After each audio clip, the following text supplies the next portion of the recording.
بسم اللہ الرحمن الرحیم نحمدہ ونصلی علی رسولہ الکریم۔ ملفوظ نمبر 105۔ وصول کا قرب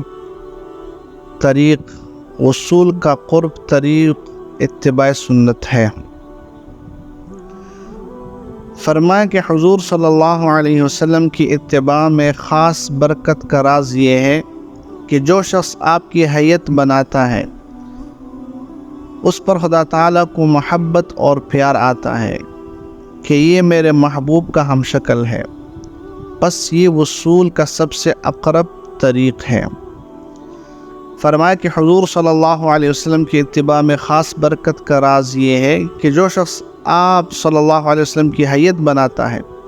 اس پر خدا تعالیٰ کو محبت اور پیار آتا ہے کہ یہ میرے محبوب کا ہم شکل ہے، بس یہ وصول کا سب سے اقرب طریق ہے۔ تو فرمایا کہ جو حضور پاک صلی اللہ علیہ وسلم کی اتباع کرے گا، سنت پر عمل کرے گا، سنت کے مطابق اپنی زندگی گزارے گا تو حق تعالیٰ کو اس پر پیار آئے گا۔ جو آپ صلی اللہ علیہ وسلم کی حیت بناتا ہے، شکل و صورت، اور آپ صلی اللہ علیہ وسلم کے طرز زندگی پر اپنی زندگی گزارتا ہے، بناتا ہے، تو اس پہ اللہ تعالیٰ کو پیار آتا ہے۔ ویسے بھی عربی کا مقولہ ہے نا کہ حبیب الحبیب حبیبو، یعنی محبوب کا محبوب بھی محبوب ہوتا ہے۔ تو حضور پاک صلی اللہ علیہ وسلم اللہ تعالیٰ کے محبوب ہیں۔ اللہ تعالیٰ کو حضور پاک صلی اللہ علیہ وسلم کی ہر ادا پیاری ہے۔ تو جو حضور پاک صلی اللہ علیہ وسلم کی حیت کو اختیار کرے گا، شکل و صورت کو اختیار کرے گا، آپ صلی اللہ علیہ وسلم کی زندگی کے مطابق اپنی زندگی کو گزارے گا، اس کے مطابق یعنی اتباع سنت پر عمل کرے گا تو لا محالہ اللہ سبحانہ و تعالیٰ بھی ان سے پیار کریں گے، وہ بھی اللہ کی نظروں میں پیارا ہوتا جائے گا۔ اور حدیث میں بھی آتا ہے کہ من تشبہ بقوم فہو منہم، جس نے جس قوم کی مشابہت اختیار کی اسی میں سے اٹھایا جائے گا۔ اب جو جس کی مشابہت اختیار کرے گا تو انہی کے ساتھ اس کا پھر حساب ہوگا۔ اب نیک لوگوں کی صحبت اٹھائیں گے، نیک لوگوں کی مشابہت اختیار کریں گے، حضور پاک صلی اللہ علیہ وسلم کی اتباع کریں گے، صحابہ کرام رضوان اللہ تعالی اجمعین کی اتباع کریں گے، اہل اللہ سلف صالحین، مشایخ اعظام، علماء کرام، اکابرین، ان کی اتباع کریں گے، ان کی حیت اختیار کریں گے تو اللہ تعالی ہمیں بھی انہی کے ساتھ اٹھائیں گے۔ اور خدا نخواستہ غافلین کے ساتھ اور فاسق فجار کے ساتھ اور بددین لوگوں کی نسبت اختیار کریں گے، ان کی حیت اختیار کریں گے تو پھر خطرہ ہے کہ انہی کے ساتھ اٹھایا جائے۔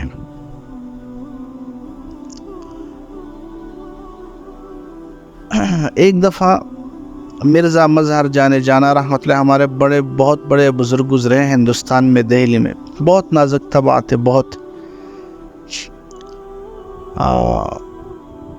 معمولی سا بھی کوئی کام وہ خلاف طریقہ ہو، سلیقے سے نہ ہو تو فوراً حضرت کے سر میں درد ہو جاتا تھا۔ ایک دفعہ اپنے شیخ کے پالکی کے ساتھ جا رہے تھے تو مسجد کے قریب گزر ہوا۔ شیخ نے فرمایا کہ مرزا میں تمہیں 3 بزرگ نما ڈاکو نہ دکھاؤں؟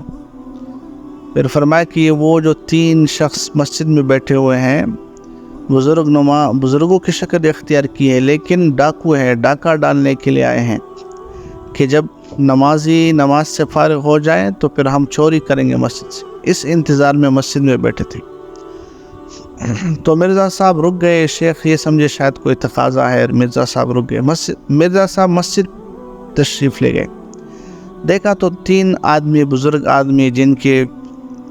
لمبی لمبی داڑیاں ہیں، ٹوپی پگڑی پہنی ہوئی ہے اور ہاتھ میں تسبیح ہے، شکل و صورت اب بزرگوں کی ہے اور حقیقت میں آئے ہیں چوری کے لیے۔ تو مرزا صاحب نے دعا کی کہ اللہ ان پر میرے شیخ کی نظریں پڑی ہیں، تو اللہ ان کو محروم نہ فرمانا، ان کو سچ مچ کا اپنا ولی بنا دے، اپنا محبوب بنا دے۔ مرزا صاحب کی دعا قبول ہوئی اور وہ تینوں شخص توبہ طائب ہو کر انہوں نے مرزا صاحب کے ہاتھ پہ بیعت کی۔ تو یہاں پر حضرت تھانوی رحمۃ اللہ فرماتے ہیں کہ اصل میں وہ لوگ مسجد میں آئے تھے ڈاکہ ڈالنے کے لیے، چوری کے لیے،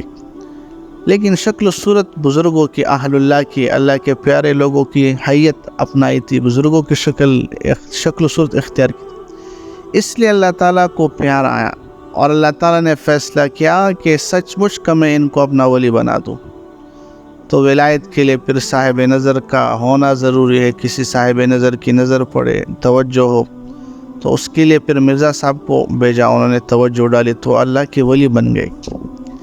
تو اس لیے اللہ تعالیٰ کو نقالی بھی پسند ہے، اور جو اللہ تعالیٰ کے محبوبین کی نقالی کرتا ہے، اللہ کے محبوبوں کی نقالی کرتا ہے، اللہ کو اس پہ بھی پیار آتا ہے۔ اس لیے اتباع سنت، نقالی سے بھی ہم دین پر چلے تو اللہ تعالیٰ کو یہ بھی اللہ تعالیٰ کو پیارا ہے۔ اور اس لیے بعض علماء کہتے ہیں کہ جو فرعون کے مقابلے میں جادوگروں نے مقابلہ کیا، جو جادوگر تھے، فرعون کے جادوگر تھے، موسیٰ علیہ السلام کے مقابلے میں جو آئے، تو وہ کافی تعداد میں زیادہ تھے، موسیٰ علیہ السلام اکیلے تھے، تو اور جو ترغیب دیا تھا فرعون نے، اور جو ان کو اپنے جو نصیحتیں کی تھی اپنے جادوگروں کو، ان میں ایک نصیحت یہ بھی تھی کہ جس طرح موسیٰ علیہ السلام جو کام کرے وہی کام تم بھی کرو، یعنی حیت و شکل و صورت بھی ان کی طرح اختیار کرو۔ تو کہتے ہیں کہ انہوں نے شکل و صورت حیت بھی موسیٰ علیہ السلام کی طرح اختیار کی تھی۔ تو اللہ تعالیٰ کو یہ بھی پسند آیا کہ چلو میرے محبوب کی شکل و صورت اختیار کی تو میں سچ مچ ان کو ایمان دے دوں، تو ان کو ایمان کی دولت نصیب ہوئی، فرعون کو نصیب نہیں ہوئی۔ تو اس لیے ہم بھی حضور پاک صلی اللہ علیہ وسلم کی سنت اتباع، حضور پاک صلی اللہ علیہ وسلم کی اتباع کریں گے، سنتوں پر عمل کریں گے، تو اللہ تعالی ہمیں بھی اپنی محبت نصیب فرمائیں گے۔ حبیب الحبیب حبیبو، محبوب کا محبوب محبوب ہوتا ہے۔ ایک بوڑھیا عورت تھی، ایک گاؤں میں، علاقے میں رہتی تھی، وہاں پر ایک نوجوان شخص کہیں اور دور علاقے سے وہاں آئے، تو بوڑھیا عورت نے دیکھا، بولا کہ آؤ بیٹا ادھر آؤ، اپنے گھر بلایا، بہت عزت و اکرام کیا، کھانا کھلایا، چائے وغیرہ پلائی اور خوب استقبال کیا، جاتے ہوئے ہدیہ بھی دیا۔ وہ بڑے پریشان کیا، اماں جی نہ میں آپ کو جانتا ہوں نہ آپ مجھے جانتی، آپ نے میرا اتنا بڑا اکرام کیوں کیا؟ تو بڑھیا